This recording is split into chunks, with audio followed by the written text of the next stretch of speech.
नमस्कार दोस्तों, मैं दीननाथ ठाकुर अपने YouTube चैनल DNT एकेडमी में आप सभी का स्वागत करता हूं, अभिनंदन करता हूं। दोस्तों, हमारे चैनल का मुख्य उद्देश्य सुदूरवर्ती इलाकों में रहने वाले विद्यार्थियों के लिए सुलभ संसाधन मुहैया कराना है। साथ ही साथ UGC नेट JRF के एग्ज़ाम में सफलता दिलाना है। साथियों, डिस्क्रिप्शन बॉक्स में आप सभी के लिए टेलीग्राम ग्रुप और व्हाट्सएप ग्रुप का लिंक दिया हुआ है, जिसके सहारे आप जुड़कर इस वीडियो से संबंधित PDF पा सकते हैं। दोस्तों, आज का जो हमारा मुख्य विषय है UGC नेट पेपर 1 के टीचिंग एप्टीट्यूड से संबंधित टीचिंग सपोर्ट सिस्टम अर्थात शिक्षण सहायक प्रणाली के अंतर्गत 3 भागों में शिक्षण को विभाजित किया गया है, जिसमें हमारा पहला परंपरागत शिक्षण है, दूसरा मॉडर्न शिक्षण है अर्थात आधुनिक शिक्षा प्रणाली है, और तीसरा ICT आधारित शिक्षण है। तो साथियों, आज का जो हमारा मुख्य विषय है वह ट्रेडिशनल टीचिंग है अर्थात परंपरागत शिक्षण प्रणाली, जो प्राचीन काल में भारतीय शिक्षा प्रणाली के अंतर्गत समाहित है। इसमें विशेष रूप से हम सभी आज पढ़ेंगे वैदिक शिक्षण प्रणाली कि वैदिक काल में शिक्षण की क्या उद्देश्य थे, शिक्षण के प्रकार क्या क्या थे और उनका विशेषता क्या था। साथ ही साथ दोस्तों, यदि आप हमारे चैनल में नए हैं, पहली बार हैं, तो हमारे चैनल को ज़रूर से ज़रूर सब्सक्राइब करें, लाइक करें, शेयर करें और कमेंट करें, क्योंकि आने वाले दिनों में आप सभी के लिए मैं निरंतर इसी प्रकार के वीडियो लेकर आऊँगा। दोस्तों, इस टॉपिक से रिलेटेड UGC नेट के नए सिलेबस में एक प्रश्न पूछे जाने की संभावना जरूर बनती है।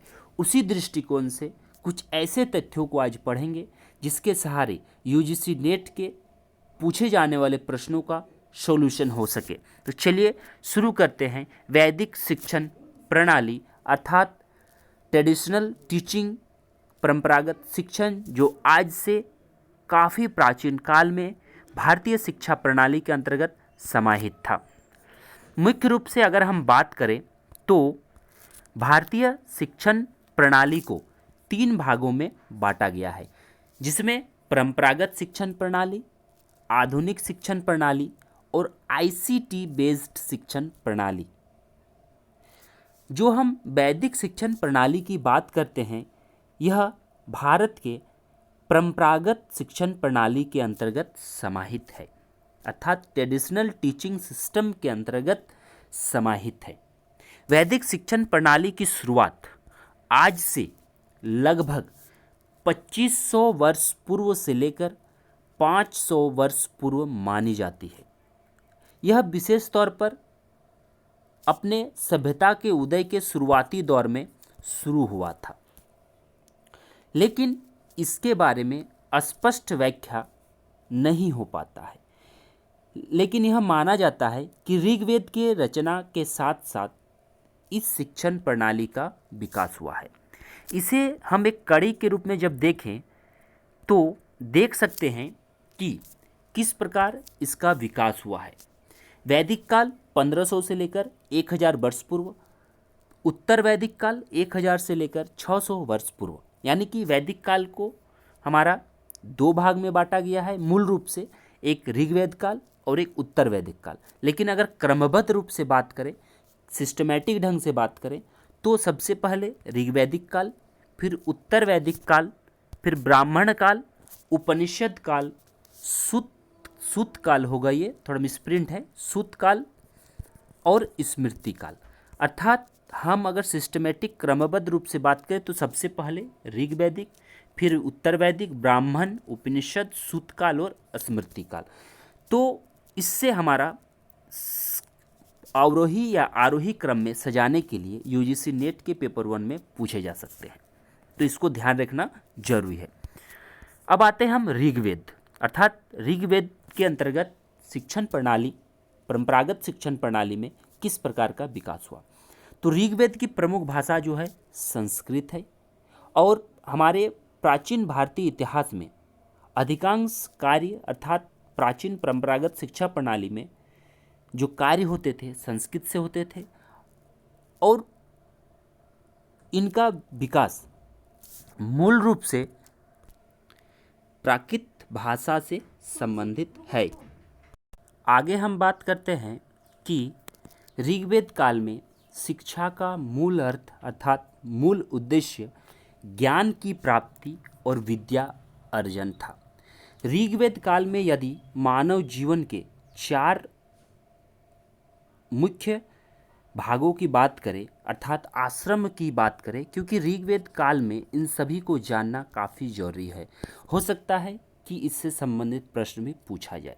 तो 4 आश्रम की बात करें तो सबसे पहला आश्रम ब्रह्मचर्य आश्रम जो जन्म से 25 वर्ष तक माना जाता है, गृहस्थ आश्रम 25 से 50 वर्ष तक माना जाता है, वानप्रस्थ आश्रम 50 से 75 वर्ष तक माना जाता है और संन्यास आश्रम 75 से लेकर 100 वर्ष तक माना जाता है।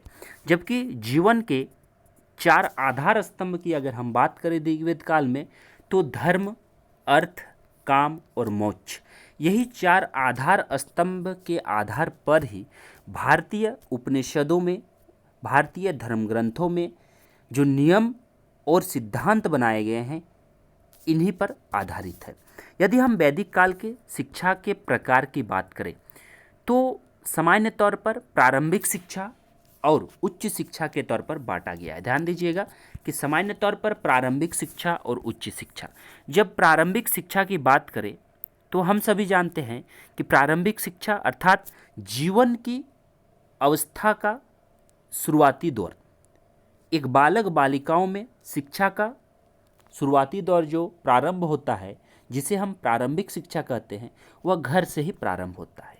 लेकिन ऋग्वेद काल में अर्थात ऋग्वैदिक काल में इसके लिए 5 वर्ष आयु निर्धारित किया गया था और शिक्षा का आरंभ, प्रारंभिक शिक्षा का आरंभ विद्यारंभ संस्कार से शुरू होता था। अर्थात जैसे कि हम सभी जानते हैं कि भारतीय गांवों में, विशेषकर भारतीय गांवों में यह परंपरा अधिक मात्रा में वर्तमान समय में भी दिखाई पड़ती है कि जब बच्चों के 5 वर्ष पूरे हो जाते हैं उस दौरान कुल के पुरोहित के द्वारा, यहाँ पर थोड़ा मिसप्रिंट है, कुल के पुरोहित के द्वारा घर में बच्चों को विद्या संस्कार की नियम और सिद्धांत का कार्य शुरू किया जाता है और उन्हीं के साथ बच्चों में शिक्षा आरंभ की एक क्रियाशीलता आने लगती है।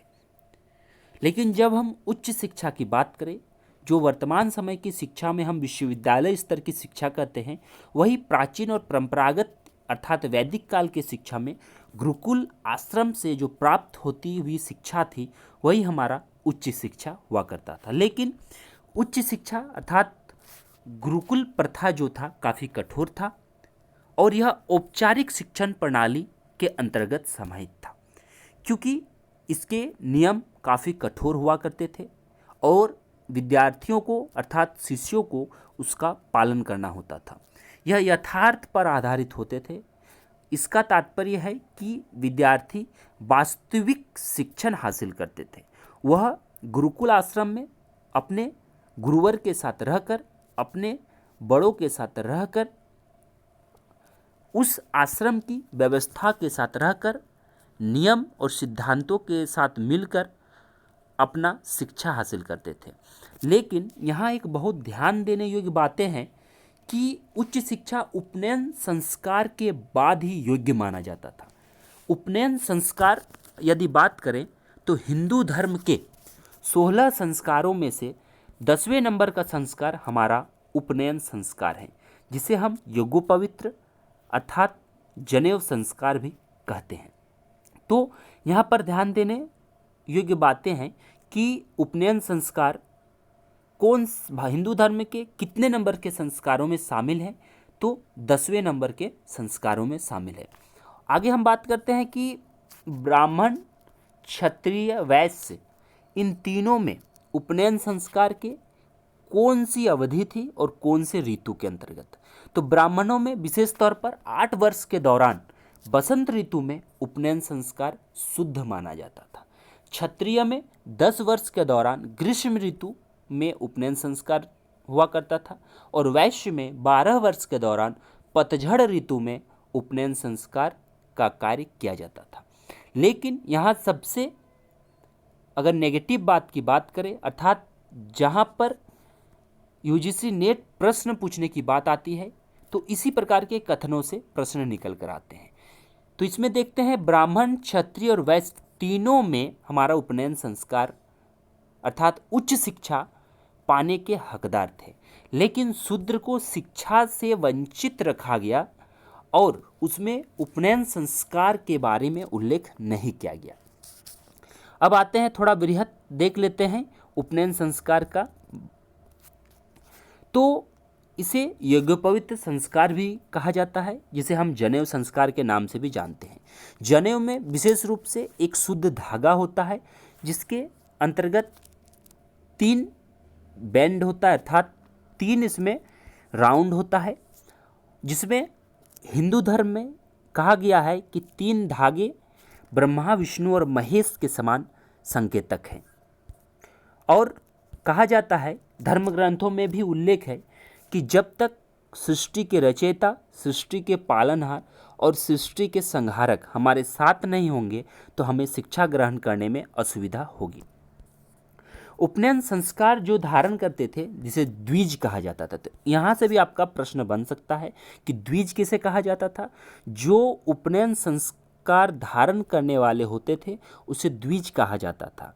साथ ही साथ द्विज अर्थात उपनयन संस्कार को मानव का दूसरा जन्म भी कहा जाता था, क्योंकि एक जन्म के दौरान पहला जन्म और जब उसे उच्च शिक्षा हासिल होने लगती है, जिस समय उपनयन संस्कार होता है तो वह उसका दूसरा जन्म माना जाता है।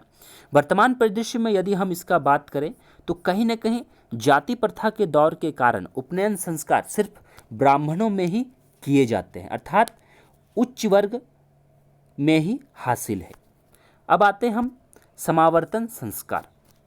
समावर्तन संस्कार ब्रह्मचर्य का पालन करने के बाद शुरू होता है, अर्थात जब हम उच्च शिक्षा ग्रहण कर लेते हैं, जब हम ब्रह्मचर्य आश्रम पार कर जाते हैं, 0 से 25 वर्ष तक जब हम पार कर जाते हैं जन्म से, जो हमारा आश्रम व्यवस्था है हिंदू धर्म में, तो उसके बाद हमारा शुरू होता है समावर्तन संस्कार। और समावर्तन संस्कार के बाद ही हमारा गृहस्थ आश्रम भी शुरू होता है। व्यक्ति अर्थात जो विद्यार्थी होते हैं, जो शिक्षा ग्रहण करके आते हैं, उनका अपना शादी विवाह जैसे प्रथाएं शामिल होने लगती है। और हिंदू धर्म के परंपरागत शिक्षण प्रणाली में गृहस्थ जीवन का एक अहम स्थान है।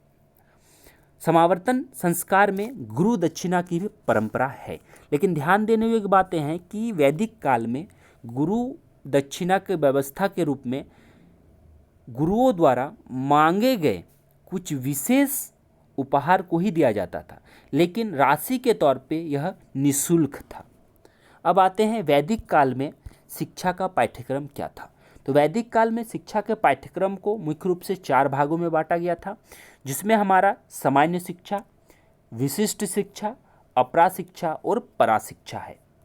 सामान्य शिक्षा की बात करें तो यह संस्कृत भाषा, व्याकरण, धर्म और नीतिशास्त्र से संबंधित था, अर्थात सामान्य शिक्षा में भाषा का ज्ञान, व्याकरण का ज्ञान, धर्म का ज्ञान और नीतिशास्त्र का ज्ञान दिया जाता था। विशिष्ट शिक्षा में कर्मकांड, ज्योतिष विज्ञान, आयुर्विज्ञान, सैनिक विज्ञान, शिक्षा विज्ञान, कृषि विज्ञान, पशुपालन, कला कौशल और राजनीति शास्त्र एवं भूगर्भ शास्त्र का ज्ञान दिया जाता था। यहाँ से ध्यान देने योग्य बातें हैं कि सामान्य शिक्षा के अंतर्गत किन किन को शामिल किया जाता है, विशिष्ट शिक्षा के अंतर्गत किन किन को शामिल किया जाता है और अपरा शिक्षा और परा शिक्षा के अंतर्गत किन को शामिल किया जाता है। तो इनके उदाहरणों को याद रखना काफ़ी जरूरी हो जाता है। अपरा शिक्षा, जिसे हम भौतिक शिक्षा भी कहते हैं, अर्थात यह प्रकृति से संबंधित शिक्षा भी कहा जाता है और इसे अंग्रेजी में फिजिक्स कहा जाता है, लेकिन यह लौकिक होता है क्योंकि हमारे यथार्थ में जो दिखाई देते हैं, हमारे सामने जो घटित होते हैं, वही हमारा अपरा शिक्षा है। जैसे चिकित्सा, ज्योतिष, सैनिक और शिक्षा। पराशिक्षा जिसे मेटाफिजिक्स कहते हैं, इसे सामाजिक विज्ञान कहा जाता है। यह अलौकिक विद्या में शामिल है। इसे अलौकिक विद्या के अंतर्गत इसलिए रखा जाता है क्योंकि यह हमारे यथार्थ में घटित नहीं होते हैं और इसमें वेदांत, तप, ब्रह्माविमांस और ज्ञान से संबंधित होता है। यदि हम परीक्षा और उपाधि की बात करें वैदिक काल में, तो इसमें मौखिक मूल्यांकन प्रणाली का विस्तार मिलता है।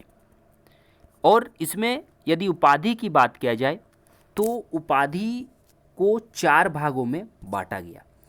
इसको भी आप सभी ध्यान दें क्योंकि यूजीसी एनटीए नेट के एग्ज़ाम में यहाँ से प्रश्न बनने की संभावना है। 12 वर्ष की अवधि में जो उपाधि प्राप्त की जाती थी वह उसे कहा जाता था स्नातक उपाधि। लेकिन इस 12 वर्ष की अवधि में सिर्फ हमें एक वेद का ज्ञान मिलता था। तो हमारे पास ध्यान रखिएगा 4 वेद हैं, ऋग्वेद, यजुर्वेद, सामवेद और अथर्ववेद। इन 4 वेद में एक वेद का ज्ञान 12 वर्ष के उपरांत मिलता था, जिसे हम स्नातक की डिग्री कहते हैं, उपाधि कहते हैं। 24 वर्ष तक कोई अगर शिक्षा ग्रहण करता है तो उसे वसु की उपाधि प्राप्त होती थी, लेकिन उसे 2 वेद का ज्ञान होता था। 36 वर्ष की अवस्था तक यदि कोई शिक्षा हासिल करता है तो उसे 3 वेदों का ज्ञान प्रदान किया जाता था। और 48 वर्ष तक यदि कोई शिक्षा हासिल करना चाहता था या करता था तो उसे आदित्य नामक उपाधि दिया जाता था, जो चारों वेदों के जानकार होते थे। लेकिन यहाँ ध्यान देने योग्य बात यह है कि सबसे पहला और सबसे अंतिम अर्थात सर्वोच्च उपाधि का नाम किस वर्ष में और कौन कौन से वेदों का ज्ञान होता था, और प्रारंभ में अर्थात 12 वर्ष तक किस प्रकार की उपाधि और कौन से वेद का ज्ञान होता था। तो 4 वेदों में कोई एक वेद का ज्ञान 12 वर्ष में होता था, लेकिन 48 वर्ष में चारों वेदों का ज्ञान हासिल हो जाता था। अब आते हैं शिक्षण संस्थाएं। वैदिक काल में शिक्षण संस्थाएं कौन कौन सी थी, उनकी विशेषता क्या था, तो उनके नाम को पहले जानते हैं। और नाम को याद रखना काफ़ी जरूरी हो जाता है क्योंकि यूजीसी नेट माइनरी प्रश्न पूछती है।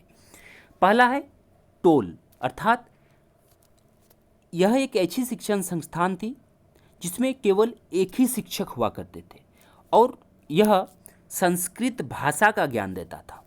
दूसरा है चरण, इसमें भी एक शिक्षक हुआ करता था लेकिन वेद के अंकों का ज्ञान इसमें हासिल होता था। घटिका, इसमें अनेक शिक्षक होते थे लेकिन धर्म और दर्शन का ज्ञान होता था। परिषद में कम से कम 10 शिक्षक होते थे और अनेक विषयों के बारे में ज्ञान दिया जाता था। विद्यापीठ अनेक शिक्षकों का संग्रह स्थल था और यह व्याकरण और तर्कशास्त्र का ज्ञान प्रदान करता था। विश्वविद्यालय, जो हम आज सभी जानते हैं, बड़े स्तर का शिक्षा केंद्र और अनेक मात्रा में शिक्षक होते हैं और सर्वोच्च शिक्षण संस्थानों में यह माना जाता है।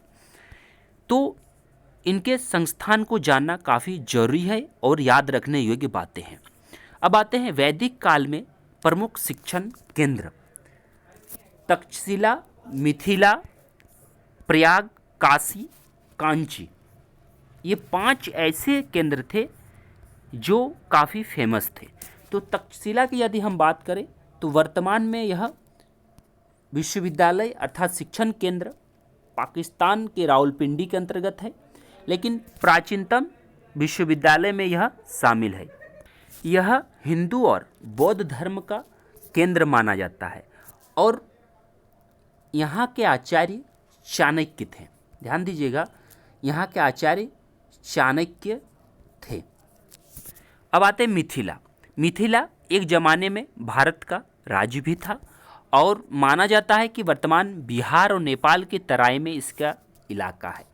और मिथिला का उल्लेख हमारे धर्म ग्रंथों में भी काफ़ी मात्रा में है, जहाँ माता सीता के मायके हुआ करता था।